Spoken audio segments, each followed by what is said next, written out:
En el nombre del Padre, y del Hijo, y del Espíritu Santo. Amén. Dios te salve María, llena eres de gracia, el Señor es contigo. Bendita tú eres entre todas las mujeres, y bendito es el fruto de tu vientre Jesús. Santa María, Madre de Dios, ruega por nosotros pecadores, ahora y en la hora de nuestra muerte. Amén. San Ignacio de Loyola, ruega por nosotros. En el nombre del Padre, y del Hijo, y del Espíritu Santo. Amén. Ahora vamos a ver la repetición de la meditación de los pecados. El número 62 y 63 podemos tomar como materia de esta meditación. En los ejercicios espirituales, San Ignacio nos enseña que se puede sacar mucho provecho espiritual cuando repetimos las meditaciones y las miramos bajo algún punto de vista que sea nuevo. Es decir, la misma materia, pero mirándola desde algún lado que nos llame más la atención.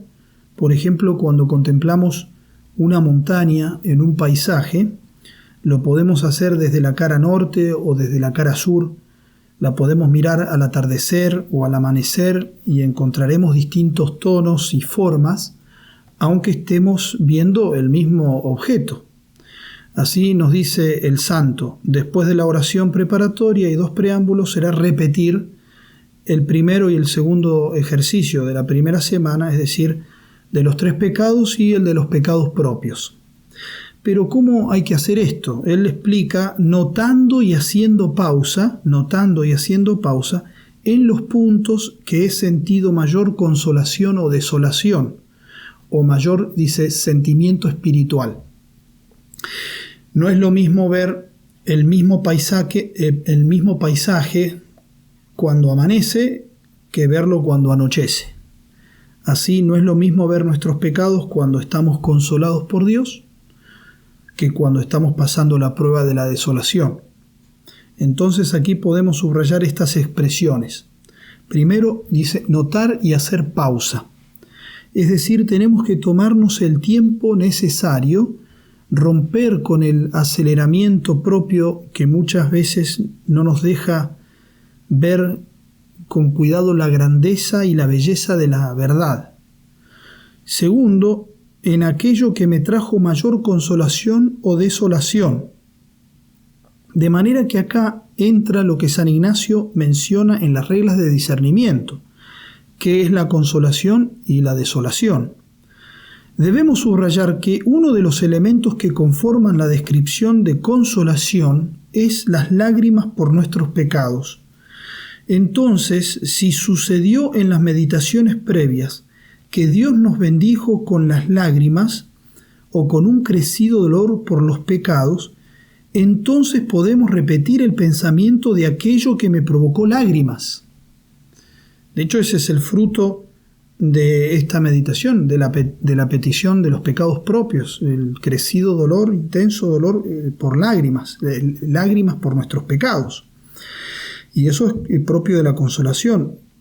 Volviendo entonces a ese motivo, lo que me motivó el crecido dolor, el sentimiento de dolor por haber pecado, volver sobre esos puntos para sacarle mayor provecho.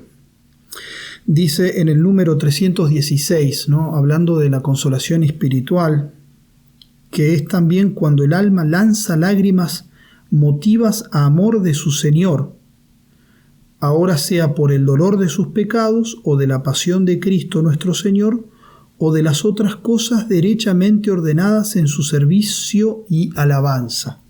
Pensemos entonces en esa expresión de las lágrimas, porque es parte de la consolación. Entonces, si hay que repetir la meditación y encontrar cuáles son las cosas que más consolación me provocaron, para repetir y notar y hacer pausa en ellas, para sacarle mayor provecho, entonces, ¿qué es esa expresión que dice en las reglas de discernimiento? ¿Qué es la consolación? También es lanzar lágrimas, dice, motivas a amor. Es del castellano antiguo la expresión esa. Si tiene un sentido activo, equivale a las lágrimas que me muevan a amor. Es decir, lágrimas que dejan por efecto en el alma amor de Dios. 2 señales nos da San Ignacio para discernir cuándo las lágrimas son o no verdadera consolación espiritual. Dice la causa que las ocasiona y el efecto que dejan en el alma.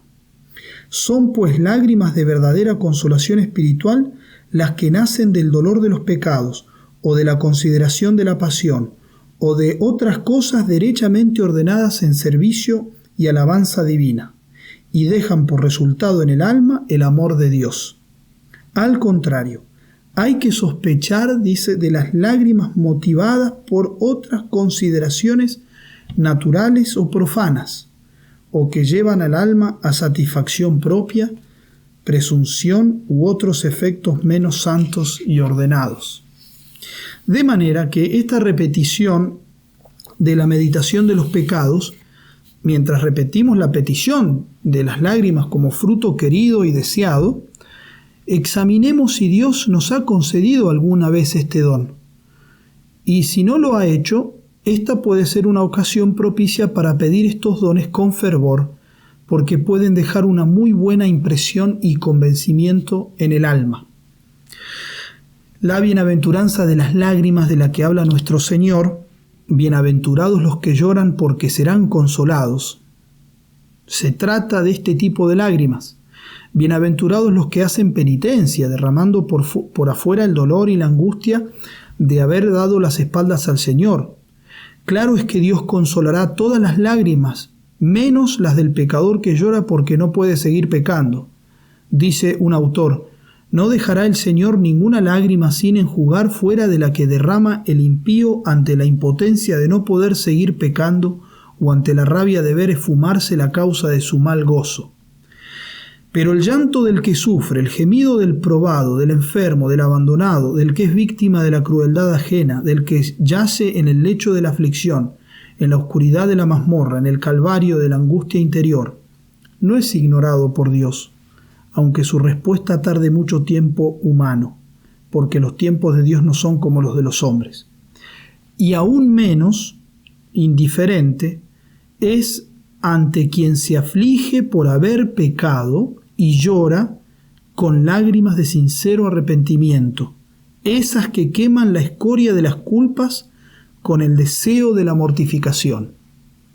Bienaventurados los que lloran con este tipo de lágrimas, las lágrimas por haber pecado. 11 veces usa San Ignacio la palabra lágrimas en los ejercicios, siempre refiriéndose a las lágrimas de causa y de efecto espirituales.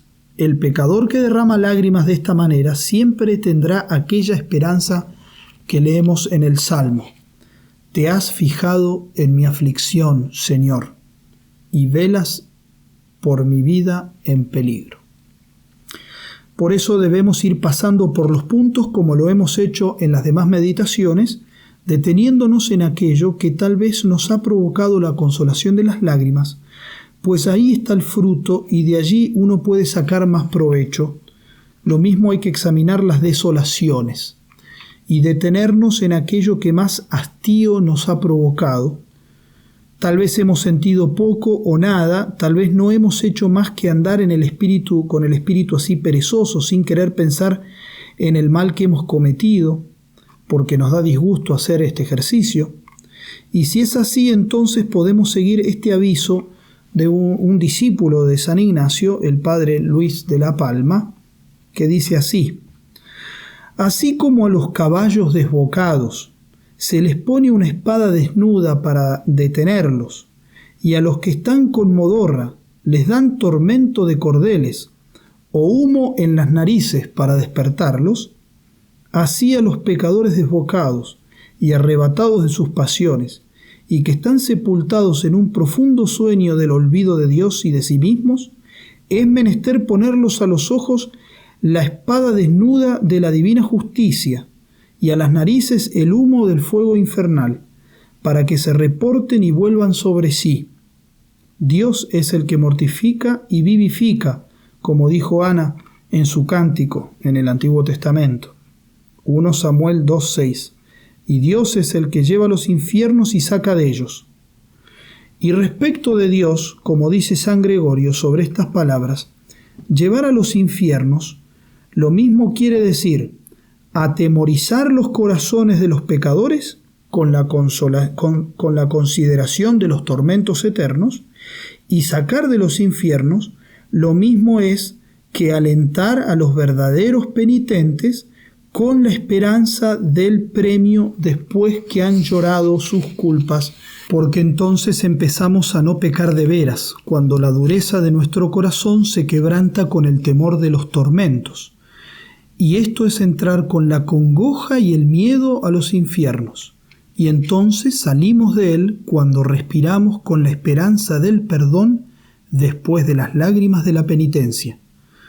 Y esta experiencia del consuelo interior que siente el alma cuando se ve desahogada y dilatada con la esperanza, la va como destetando y desviando de todos los amores y gustos de la carne, y abriéndole los ojos para conocer y estimar los deleites del espíritu, y rastrear en alguna manera el estado de los bienaventurados. Bienaventurados los que lloran entonces, porque serán consolados con esta esperanza, dilatado el cielo delante de ellos. Este tiene que ser entonces el espíritu de esta repetición de las meditaciones de los pecados, haciendo hincapié en el crecido dolor y en la consolación de las lágrimas de arrepentimiento, para poder ir deshaciéndonos de las cosas desordenadas. Y aquí entra entonces el tema del triple coloquio que hemos mencionado en la meditación anterior y que ahora quiero comentar un poco más para sacarle más provecho. Los 3 coloquios en el número 63 pueden ayudarnos en esta repetición de los pecados, de la meditación de los pecados. Dice San Ignacio que después de pausarnos y considerar los puntos donde hemos experimentado más consolación y desolación, haré 3 coloquios de la manera que se sigue. Primero, a la Virgen María, Nuestra Señora, para que me alcance la gracia de su Hijo para 3 cosas.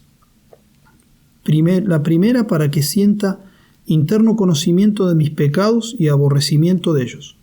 La segunda, para que sienta el desorden de mis operaciones, para que, aborreciendo, me enmiende y me ordene. La tercera, pedir conocimiento del mundo, para que, aborreciendo, aparte de mí las cosas mundanas y vanas. Y con esto, un Ave María. El segundo coloquio es lo mismo, pero pedírselo a nuestro Señor Jesucristo, que me lo alcance del Padre y rezar el alma de Cristo. Y tercero, lo mismo, estas 3 peticiones a Dios Padre, para que el mismo Señor eterno me lo conceda, y con esto un Padre Nuestro. Pero veamos entonces cuáles son estas peticiones.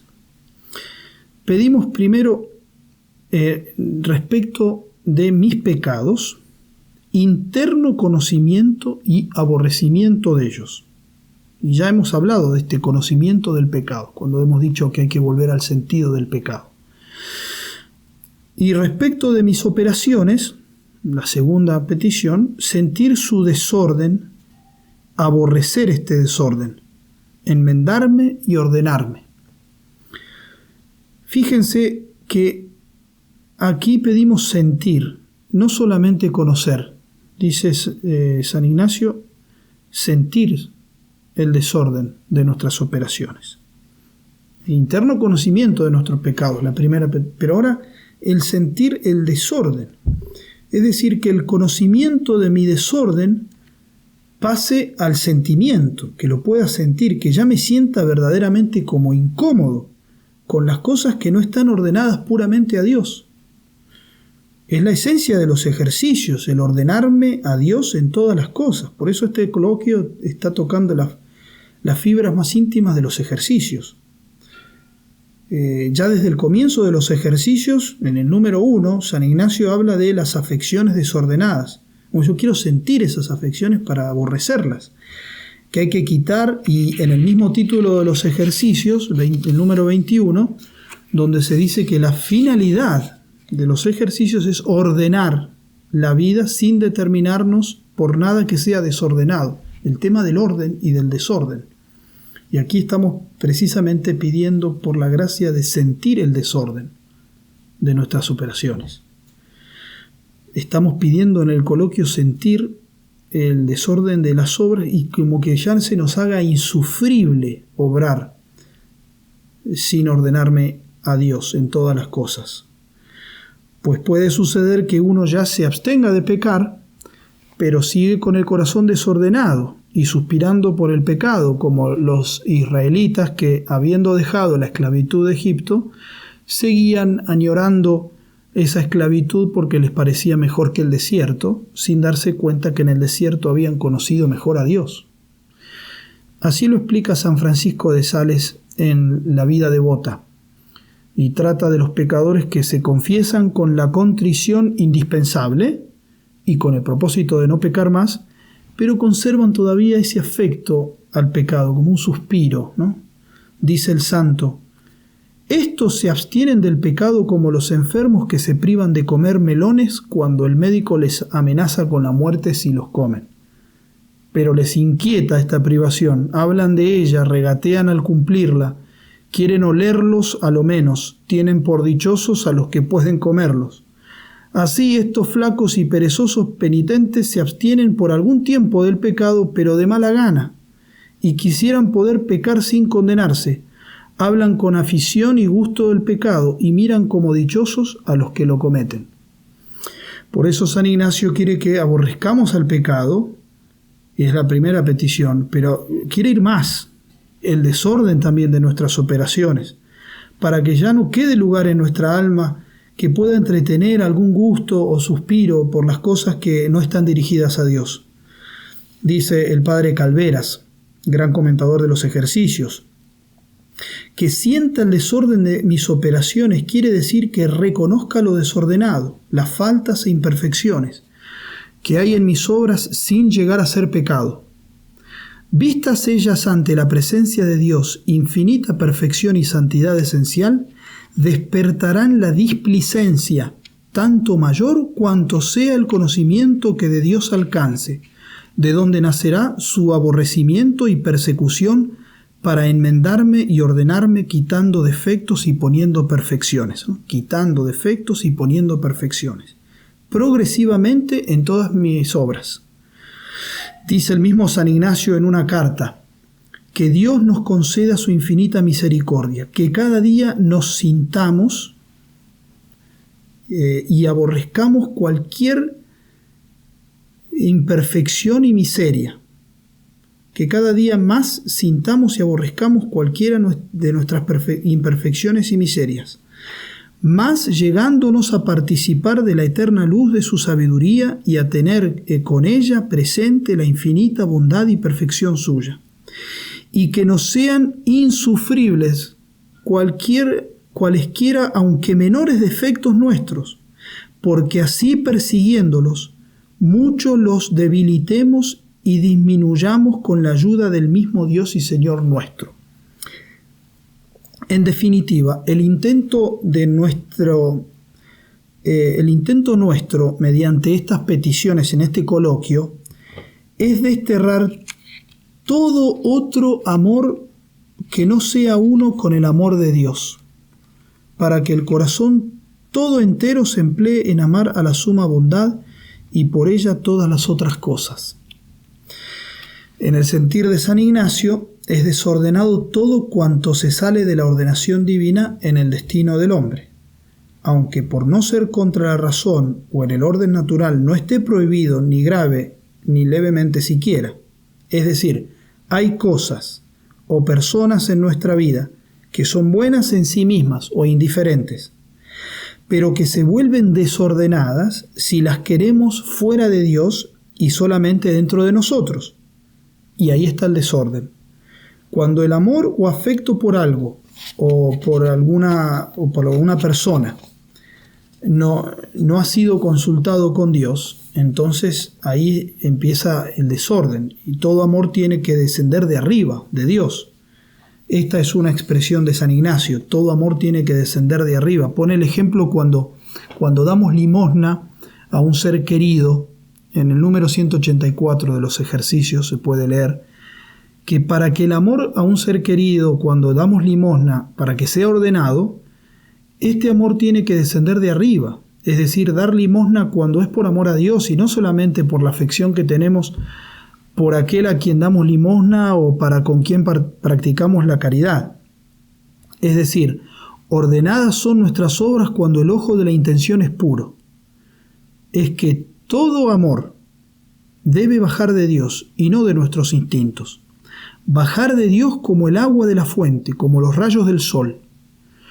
Por eso hay que examinar el amor de nuestras operaciones y pedirle a Dios que nos haga sentir el desorden cuando está el desorden y aborrecerlo. Este desorden es llamado por San Francisco de Sales, de nuevo en la vida devota, inclinaciones malas. Así lo explica. Además de pecados, dice, tenemos también ciertas inclinaciones naturales, las cuales, porque no tienen su origen en nuestros pecados particulares, no son propiamente pecado, ni mortal ni venial, pero se llaman imperfecciones, y sus actos se llaman efectos o faltas. Por ejemplo, Santa Paula, según refiere San Jerónimo, tenía una gran inclinación a la tristeza y a la melancolía, hasta el extremo de que cuando murieron sus hijos y su esposo, estuvo a punto de morir de pena. Esto era una imperfección, desorden, podríamos decir, en el lenguaje de San Ignacio, pero no un pecado, pues ocurría contra su deseo y su voluntad. Hay personas que son naturalmente ligeras, otras ásperas, otras contrarias a aceptar fácilmente el parecer de los demás, otras propensas a la indignación, otras a la cólera, otras al amor, y por decirlo en breves palabras, son pocas las personas en las cuales no se puede echar de ver alguna imperfección. Ahora bien, aunque estas imperfecciones sean propias y como connaturales a cada uno de nosotros, no obstante, con el ejercicio y afición contraria pueden corregirse y moderarse, y aún puede el alma purificarse y librarse totalmente de ellas. Bueno, entonces, sentir nuestras operaciones desordenadas, ordenarnos en esas imperfecciones y desórdenes también, aunque no sean pecaminosas. Es lo que buscamos en esta meditación para que la tarea de la purificación de la vía purgativa sea una tarea seria, profunda. No podemos contentarnos con dejar el pecado solamente. El sentimiento del desorden tiene que extenderse más allá del pecado. Aborrecimiento del pecado es la primera gracia, y la segunda gracia en el coloquio que estamos usando en esta meditación, que estamos haciendo en esta meditación, es el aborrecimiento del desorden de mis operaciones. Claro es que los pecados son operaciones y que hay allí mucho desorden, pero aquí hablamos, en la segunda parte del coloquio, de operaciones que en sí mismas no están mandadas ni prohibidas, pero que están desordenadas en cuanto que la persona se emplea en ellas saliéndose del orden de la glorificación de Dios.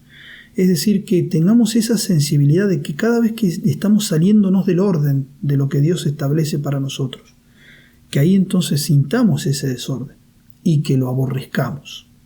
Es decir, en nuestras operaciones hay pecado cuando culpablemente se omiten las cosas que están mandadas, cuando la sustancia de ellas es grave o levemente prohibida, o cuando es mala la intención.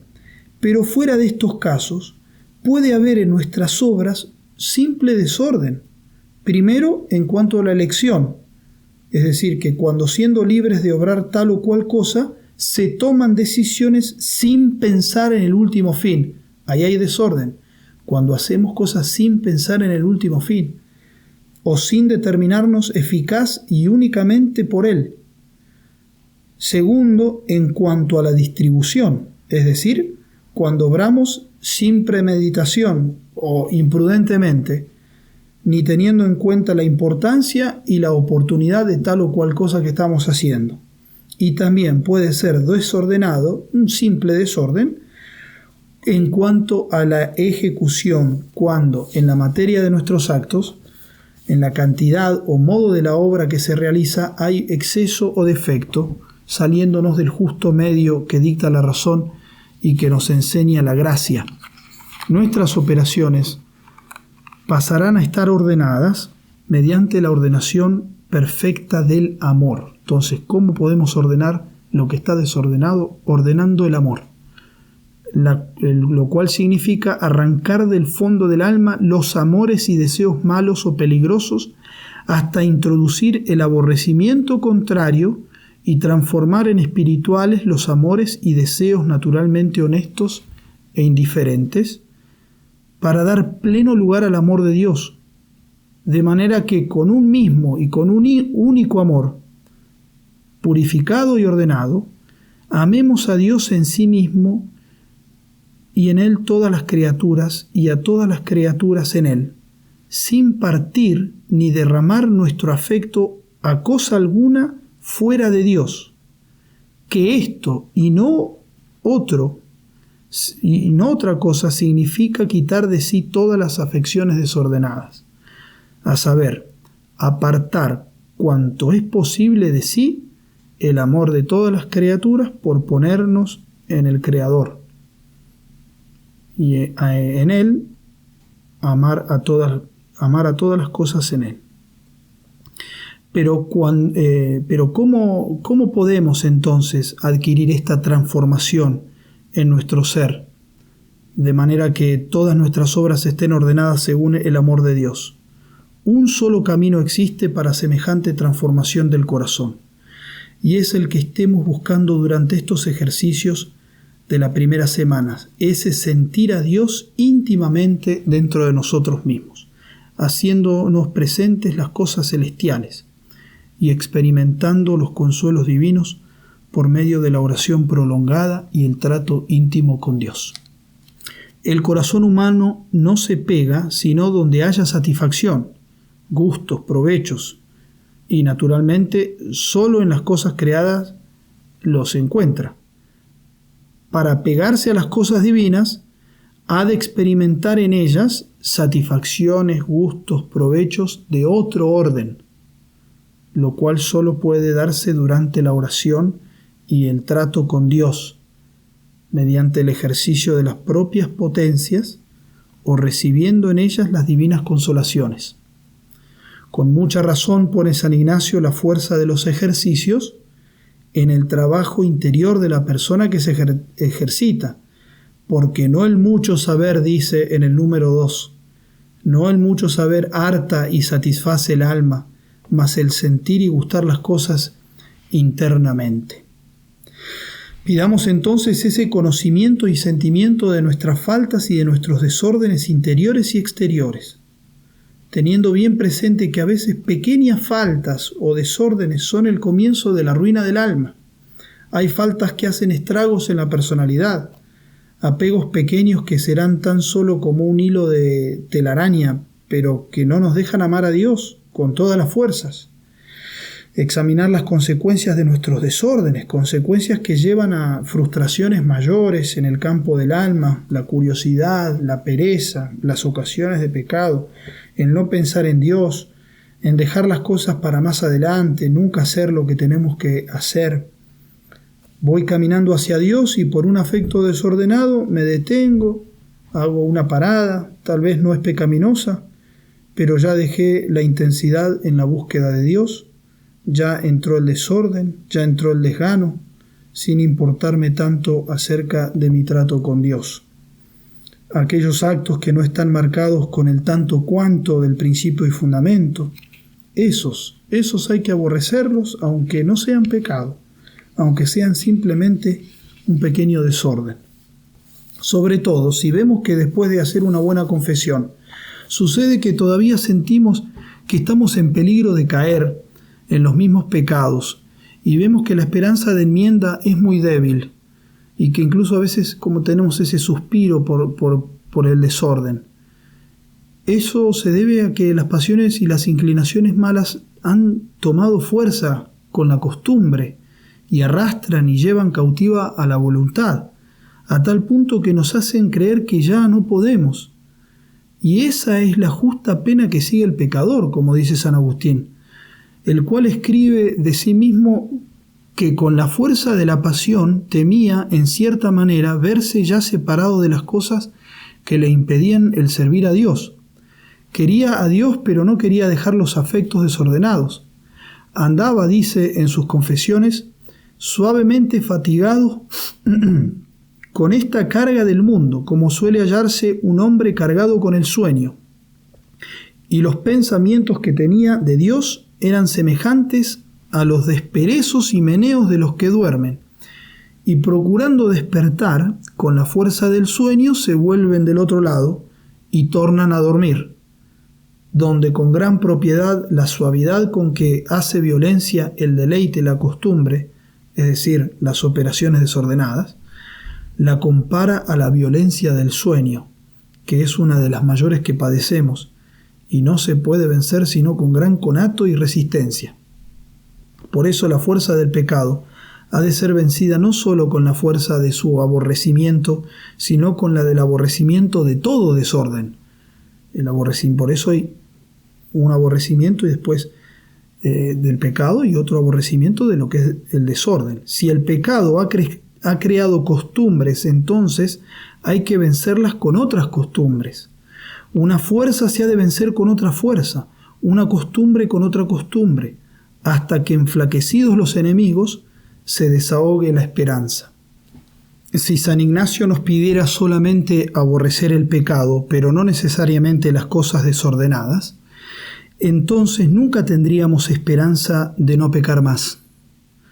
Pero dado que aquí estamos pidiéndole a Nuestra Señora, a nuestro Señor y a Dios Padre, la gracia de este aborrecimiento por las cosas desordenadas, entonces la esperanza nuestra se desahoga y tenemos no sólo como probable que podemos ser santos, sino más aún como un camino cierto.